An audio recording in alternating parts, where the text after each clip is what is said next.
kota yang berlari tanpa menoleh ke belakang. Waktu bukan lagi detik, melainkan pedang yang menebas pelan apapun yang berjalan terlalu lambat. Budaya yang dulu menjadi denyut nadi kampung-kampung lama, kini tersesat di antara beton dan cahaya buatan.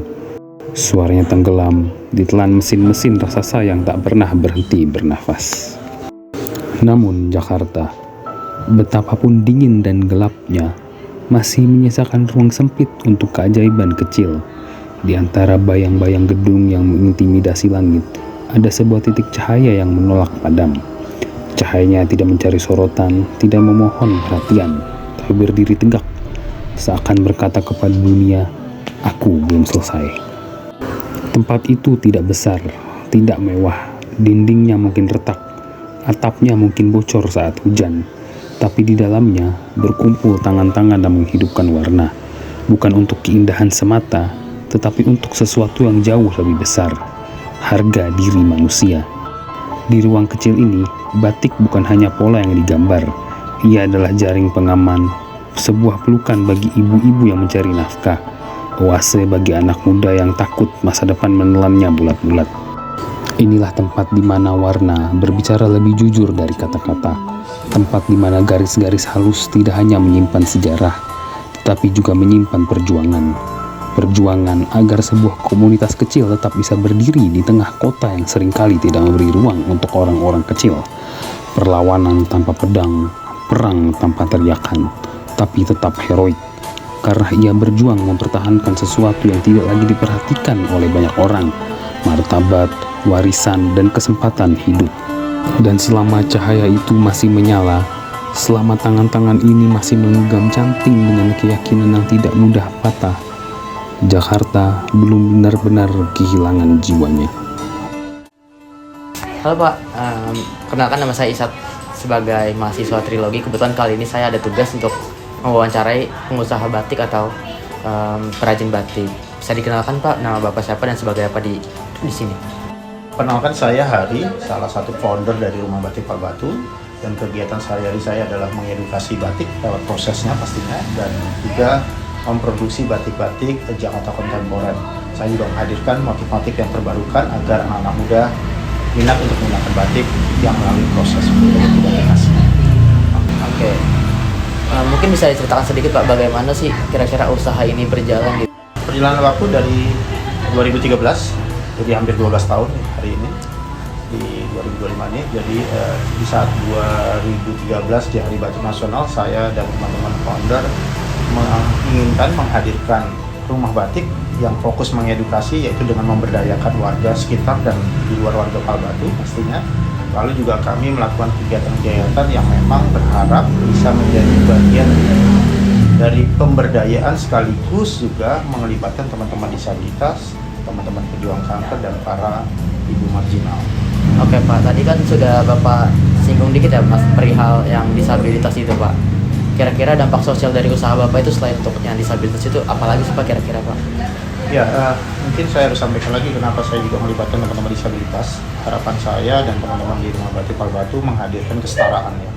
Kita bahwa kita ini sama dengan mereka yang berkebutuhan khusus, dan kami juga nggak cuma teman-teman disabilitas. Kami juga mencoba mengajak teman-teman dari pejuang kanker untuk menjadi bagian dari terapinya, dan ibu marginal. Ibu marginal kenapa kami juga ajak agar mereka memiliki tadi nilai ekonomi terhadap batik. Karena dengan melestarikan batik yang ada nilai ekonomi, mungkin ini akan berkelanjutan. Harapannya itu ya. Oke, berarti selain disabilitas itu ada ibu-ibu sekitar atau masyarakat sekitar lah yang Bapak ikut libatkan lah ya Pak? Betul sekali. Oke. Kalau dari contoh konkretnya Pak, selain itu lagi kira-kira selain yang tadi Bapak sudah sebutin, kira-kira ada lagi nggak sih Pak? Mungkin lebih ke lingkungan kah atau ke perekonomian secara luas gitu Pak, selain di lingkungan sekitar Bapak gitu? Ya, untuk saat ini rumah batik tidak terfokus hanya di lingkungan Rumah Batik Pak Batu sekitar ini ya, tidak. Tapi kami sudah tingkatnya lebih luas lagi. Di luar Jakarta pun kami lakukan, artinya lebih nasional. Bahkan kami juga pernah diundang untuk kegiatan-kegiatan mengedukasi di luar negeri. Harapannya bahwa batik ini harus kita lestarikan, juga harus kita perkenalkan ke dunia. Bahwa proses yang sebenarnya itulah yang harus kami sampaikan, dan mudah-mudahan ini juga menjadi harapan saya dan teman-teman di Rumah Batik adalah anak muda. Makanya kami juga melibatkan teman-teman muda untuk berkarya di Rumah Batik Palbatu ini agar mereka paham bagaimana sih batik itu dibuat, dan kesempatan juga buat mereka menciptakan motif yang baru, motif kekinian, motif yang mungkin saja menjadi kebutuhan di masa depan. Oke, bagus sekali Pak. Kalau dilihat dari zaman sekarang kan di mana era globalisasi ya Pak, saling bersaing lah dari kanan dari kiri lah, baik mau dari luar negeri, baik dari dalam negeri. Kira-kira dalam menghadapi tantangan tersebut, langkah apa sih yang Bapak ambil untuk mengatasi tantangan tersebut? Atau bahkan tantangan tersebut bisa menjadi kekuatan perusahaan ini Pak? Ya, ini mengenai tantangan nggak bisa kita hindari ya. Nah, artinya problem-problem dari sisi berusaha maupun bersaing dalam usaha ini harus kita hadapi. Salah satunya adalah kita menciptakan motif yang berkarakter. Dengan memiliki karakter, dengan memiliki pembeda daripada produksi yang lain, mungkin salah satu contoh di Rumah Batik Palbatu menghadirkan batik kontemporer, harapannya apa? Harapannya kita beda. Kita tidak sama yang ada di Tamrin City. Kita nggak ada sama yang kayak di Tanah Abang. Kami beda dengan teman-teman pengrajin yang lain juga. Sehingga kami menghadirkan sebuah karakter tersendiri yang mudah-mudahan ini menjadi berkelanjutan. Artinya tidak takut dengan persaingannya, tapi justru malah kita menginovasikan motif-motif baru. Bahkan dengan teknologi kita membuat canting cap dengan kayu dengan menggunakan mesin CNC juga salah satu solusi bahwa kita tidak tertinggal, bahwa kita bisa memanfaatkan era global ini dengan lebih inovatif dan pastinya juga kolaboratif ya, artinya bekerjasama dengan pihak-pihak lain. Sekaligus juga kita menciptakan sebuah karya-karya yang memang mungkin saat ini adalah anak muda lebih banyak ya, kita menciptakanlah motif-motif yang memang bisa diterima oleh anak muda. Oke, berarti yang menjadi pembeda dari Rumah Batik Palbatu ini dibandingkan dengan batik-batik lain itu pertama dari motif ya Pak. Kalau untuk desainnya kira-kira ada pembeda nggak sih Pak? Nah, makanya satu bagian ya dari desain dan motif itu satu bagian. Makanya kami mendesain agar tampil motif yang berbeda, tapi juga bisa diminati oleh anak muda. Nggak hanya berbeda saja, tapi harus diminati oleh anak muda. Yang kedua adalah harganya terjangkau. Karena tujuan kita agar memang anak muda yang memang sedang masih awal-awal berusaha ini atau bekerja bisa juga membeli produk kita. Harapannya ini juga bisa menjadi keberlanjutannya Rumah Batik Palbatu agar terus ada. Seperti itu. Oke, baik. Berarti kalau di Rumah Batik ini produksinya kira-kira apa Pak? Kemeja kah atau kain saja atau bagaimana Pak? Oke, saya urut ya bahwa kami dari kain putih menjadi kain batik dulu. Jadi ada teknik-teknik yang kita pakai, batik tulis, batik cap, dan batik kombinasi. Itu dulu dari sisi prosesnya. Lalu kami juga membuat turunannya dari kain yang sudah jadi. Kami bikin apa? Salah satunya produk-produk fashion. Yang kedua adalah produk-produk craft. Artinya ada limbah-limbah kain yang dari produk fashion kita manfaatkan lagi untuk craft. Dan produk-produk pendukung lain seperti wall decor ya, untuk pajangan dinding atau untuk dekoratif rumah kami buat juga. Nah, harapannya bahwa batik itu tidak hanya sebatas hanya untuk produk fashion, lebih berkembang lagi, lebih luas lagi, lebih kreatif lagi. Nah, disinilah salah satu kunci mungkin dari Rumah Batik Palbatu, bahwa selain kreativitas dan inovasi dan kolaborasi pastinya harus kita teruskan menjadi bagian daripada nafas daripada Rumah Batik Palbatu.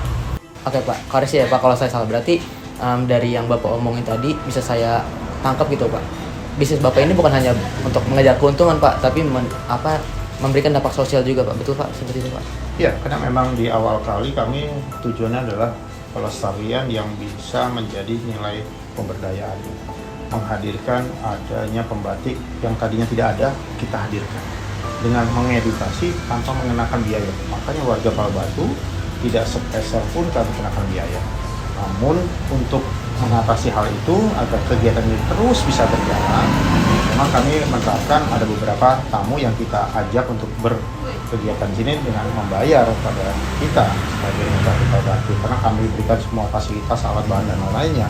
Nah, jadi social planner adalah salah satu bidang yang kami lakukan, karena ada beberapa teman-teman yang tadi saya sebutkan, saya berikan beasiswa bahwa mereka tidak perlu mengeluarkan biaya, tapi kami berikan skill agar mereka bisa mandiri, mereka bisa berdaya, dan mereka bisa menciptakan lapangan kerja untuk dirinya atau bahkan untuk rekan-rekan mereka, seperti itu. Oke Pak, tadi kan Bapak bilang sudah kurang lebih 12 tahun ya Pak Ya. berdirinya.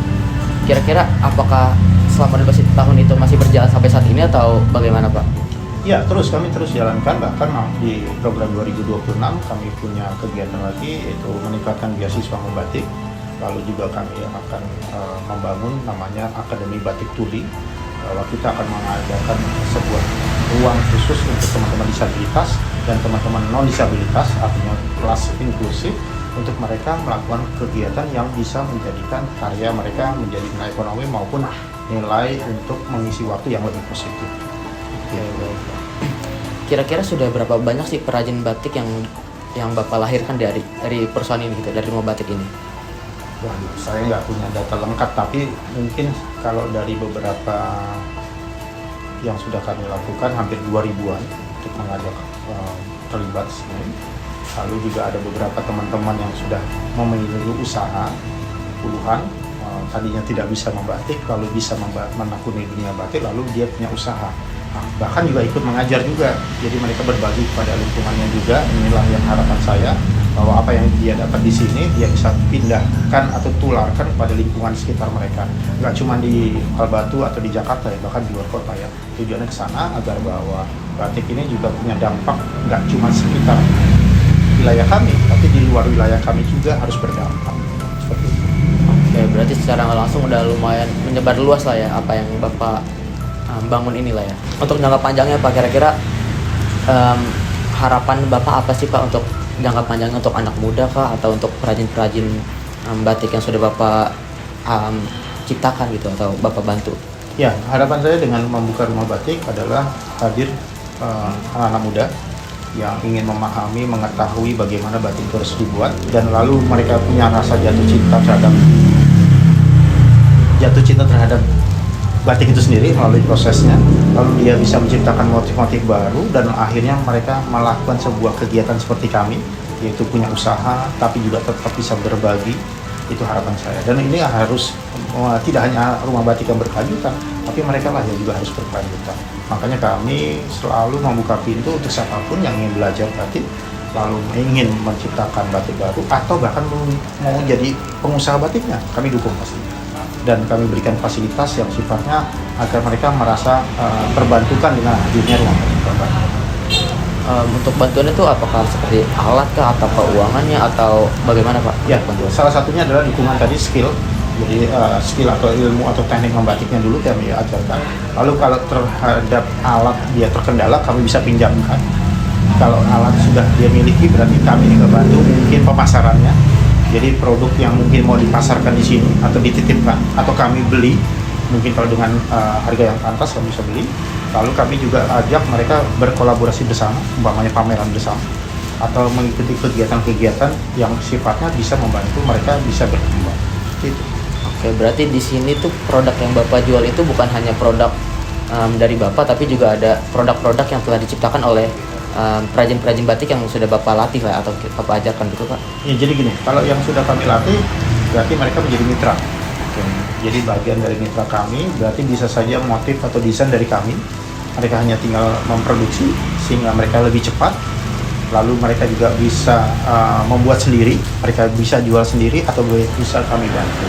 Jadi banyak cara untuk mereka bisa kami dampingi menjadi mitra agar mereka terus bisa melakukan produksi berkelanjutan. Harapannya bahwa mereka-mereka ini tidak menjadi kehambatan yang kalau mulai usaha itu harus punya modal, kalau harus punya alat, harus punya segala hal yang mungkin menjadi beban buat mereka. Kami berikan kemudahannya dulu supaya mereka tertarik bahwa batik tidak sesulit itu.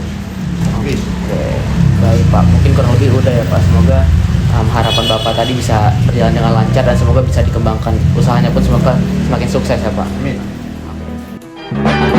One is the loneliest number that you'll ever do.